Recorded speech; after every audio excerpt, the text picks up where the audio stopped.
Oh, hello. I didn't see you there.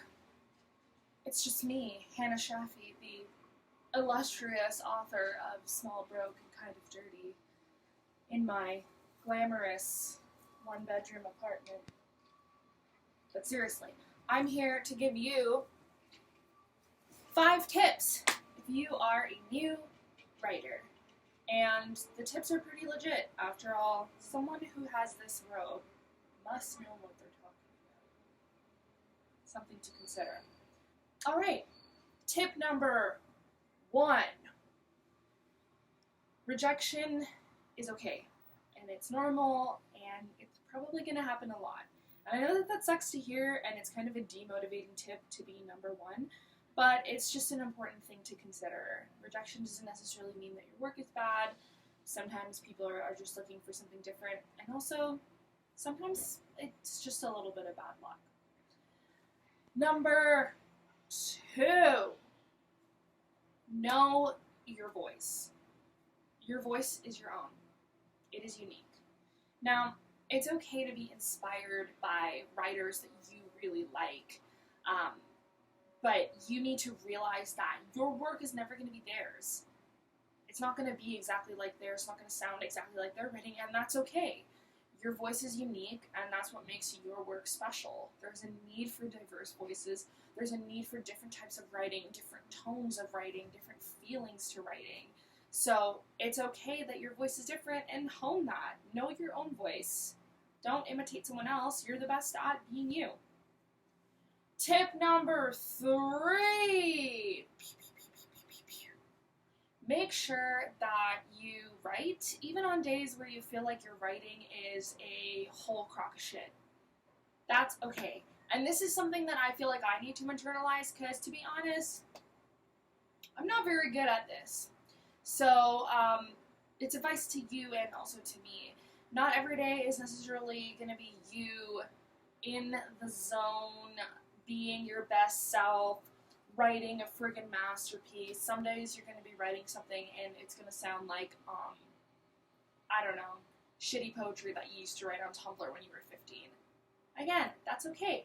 The important thing is that you are still pushing yourself to write. Writing is like a muscle, and you have to exercise it. So make sure that you're making a habit out of writing instead of just like waiting for when you're feeling truly inspired, because it's hard to come by those moments, and sometimes you're on a deadline. You may need to just sit down and write. You'd be surprised what comes out, even when you're not feeling like, mystified by the world today. Alright, tip number 4. The differences between self-publishing, going the self-publishing route, and going with a publisher. Now, self-publishing is a high-risk, high-reward type thing. So, you would be getting 100% of the profits, but you're also putting all of your own money into manufacturing and distributing. So, you can potentially lose money. It depends. Like, maybe your book will be a huge success and you'll just be raking in those dollars. And if you're willing to take that risk, or you feel like, I want complete control over my work and I don't want to take it to a publisher, that's fine. But some of the benefits of working with a publisher, and obviously I'm saying this, I'm biased. I work with the indie publisher Book Hug. So one of the benefits is that, 1, you'll be paired up with an editor. I really, really value the editors that I've had. They've made my work a lot better, and I've learned a lot from them. And 2, my money is not going into manufacturing the book and distributing the book, right? My money's not going into printing. So even though I get less in terms of profit, I also don't really lose much, and they're able to put my book through different sort of avenues and channels that I wouldn't have had access to myself as just like a regular person. I mean, I'm not that regular. I have this robe, but I'm pretty regular. So those are some of the things you want to think about when you're shopping around for a publisher. And also, look for indie publishers. I know it's easy to be a new writer and look straight to, the big publishing giants that your favorite books have come from.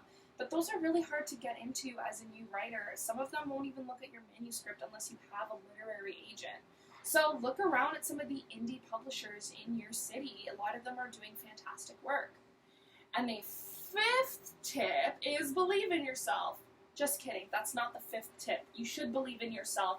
But the fifth tip is when looking for a publisher, especially if you are from any kind of marginalized background, maybe you're a BIPOC writer, an LGBTQ plus writer, anything really, look at the publishers that you're kind of exploring and see what voices they are promoting. Are they publishing other marginalized writers? Are they valuing those voices? Are they putting that to the forefront of their book catalogs? That's a really important thing to look for.